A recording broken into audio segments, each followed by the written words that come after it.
よく誤解されがちなのが、物をとても注意深く整理整頓したり、手を清潔に保ったり、事細かに週末の予定を立てないと気が済まなかったりすると、OCD、強迫神経症だと言われます。OCD というのは、強迫神経症のことで、深刻な精神的な病ですが、社会にも精神科医にもよく誤解されています。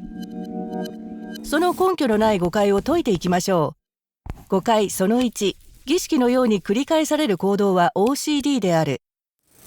その名が示す通り、強迫神経症には2つの側面があります。強迫観念として知られる頭に入ってくる考えやイメージや衝動、そして強迫観念が引き起こす不安な気持ちを和らげるために人が行う衝動脅迫行動です。OCD とよく結びつけられる行動の種類には、やたらと手を洗う、物を何度も確かめるなどがあり、脅迫的、衝動脅迫的な傾向を示すものとして私たちが時々行うものです。しかし実際の OCD はずっと稀で衰弱に陥るようなものです。 OCD を患っている人は強迫観念をほぼ制御できず、衝動脅迫行動にはとても時間がかかり、仕事や学業、社会生活に支障をきたして大きな苦痛になりかねません。この診断基準は OCD に苦しんでいる人をちょっと普通より几帳面だったり、衛生が気になる人から分けるためのものです。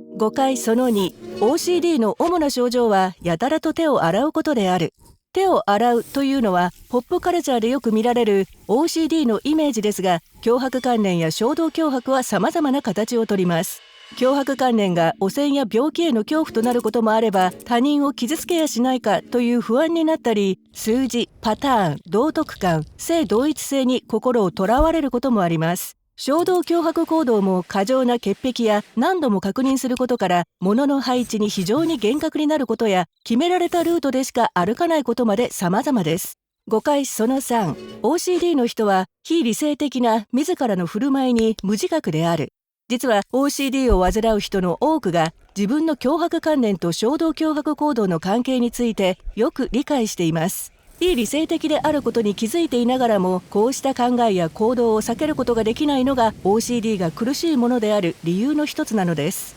OCD 患者は非理性的な考えから不安を感じたり、不安に対する反応を抑えがたいことによって気が狂いそうな気持ちになると報告しています。では OCD の原因は何なのでしょう。残念なことによく分かっていません。しかし重要なヒントはいくつか分かっています。OCD は神経生物学的な異常であると考えられています。つまり研究によると OCD 患者の脳はある特定の振る舞いをするように組み込まれているのです。研究によると脳の3つの部位が社会的振る舞いや複雑な認知過程、随意運動や感情や動機の反応に様々に関連しているといいます。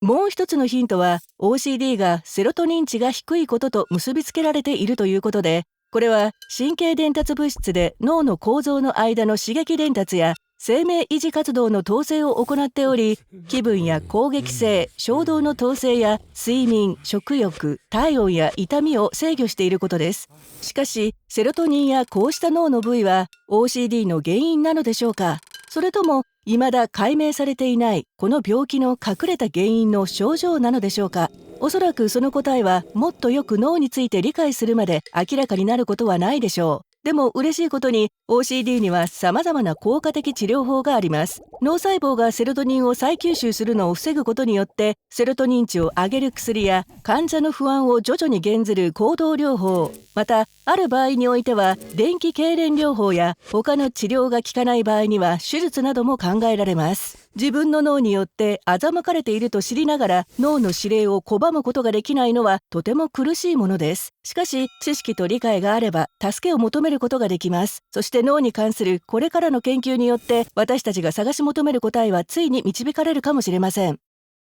精神の健康状態は世界中の何百万人もの人々に影響を与えていますが、多くの場合誤解されています。世界中の障害の主な原因に関するこのビデオで情報を入手してください。